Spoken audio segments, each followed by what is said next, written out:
বিসমিল্লাহির রহমানির রহিম। দুঃখজনক হলেও সত্য, আমরা যতটুকু জানতে পারছি যে আজকে রাত ৮টার সময় আমাদের ঝিনাইদহ বাস মালিক সমিতির একজন সম্মানিত সদস্য হারুন শেখ, যে যে যে লাইন গাড়ির মালিক উনার পাম্পে একটা তেল নেওয়ারে কেন্দ্র করে বৈষম্য বিরোধী ছাত্র আন্দোলনের ছেলেদের সাথে কথা কাটাকাটির এক পর্যায়ে আমরা যতটুকু জানতে পারছি ওখান থেকে পাম্প থেকে ওই ছেলেটাকে আহত করায় এবং পরবর্তীতে সে ঝিনাইদহ সদর হসপিটালে মারা যায়। পরবর্তীতে আজকে রাত্রে ৩টার দিকে আমি বাসায় ঘুমিয়েছিলাম। আমার কিছু মালিক এবং শ্রমিকরা এবং টার্মিনাল থেকে জানালো যে টার্মিনালের 3টে গাড়ি আগুন ধরাই দিয়েছে।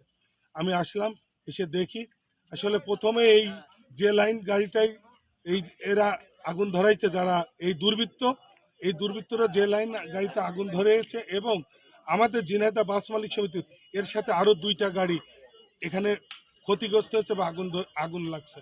কারণ এই 3টা গাড়ি পাশাপাশি ছিল, 3টা গাড়ি আগুন লেগে সম্পূর্ণ মানে পুড়ে গেছে, কেউ কোনোটা আংশিকভাবে পুড়ে গেছে।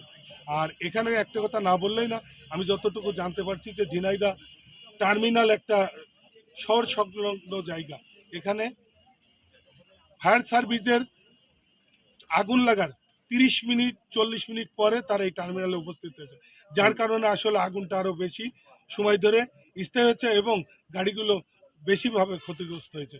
আমি মনে করি আসলে যে দুর্বৃত্ত আজকে ঝিনাইদহ বাস টার্মিনালে এসে আগুন দিয়েছে, এই ঘটনাকে আমি নেককারজনক মনে করি এবং বাংলাদেশ সড়ক পরিবহন মালিক সমিতি কেন্দ্র ফেডারেশনের একজন নেতা হিসেবে আমি মনে করি আগামীতে এ দেশের যারা আইন শৃঙ্খলার দায়িত্বে আছেন এই ধরনের মালিকদেরকে অহেতুকভাবে ক্ষতিগ্রস্ত করা, যারা এই আগুন ধরার সাথে জড়িত, তাদেরকে আইনের আওতায় এনে আগামী দিন বিচার করবে, এই আশাবাদ আমি রাখি মালিক সমিতির পক্ষ থেকে। এই সময় আমাদের কাছে সংবাদ আসে যে ঝিনাইদহ বাস টার্মিনালে বাসে আগুন লেগেছে। সাথে সাথে আমরা 3:15-তে আমাদের 2টা ইউনিটকে মুভ করি।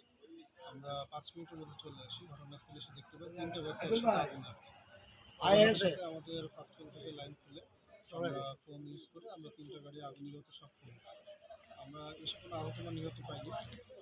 দাবি আমাদের এইটা যে সঠিকভাবে তদন্ত করে এটা দেখতে হবে। এখন আমরা তো রাত করে দেখিনি, কিছু বলতে পারছি না। তো শুনছি যে হারুন সাহেবের ফিল্ম স্ট্যান্ডে আগুন দেওয়ার কারণে মানুষ মেরে ফেলেছে, ওখানে কিছু করতে পারেনি, তাই এইটা যে লাইনেরই গাড়ি, হারুন সাহেবেরই গাড়ি, এটাই আগুন হয়েছে, তারপরে পাশে 2টা হয়েছে।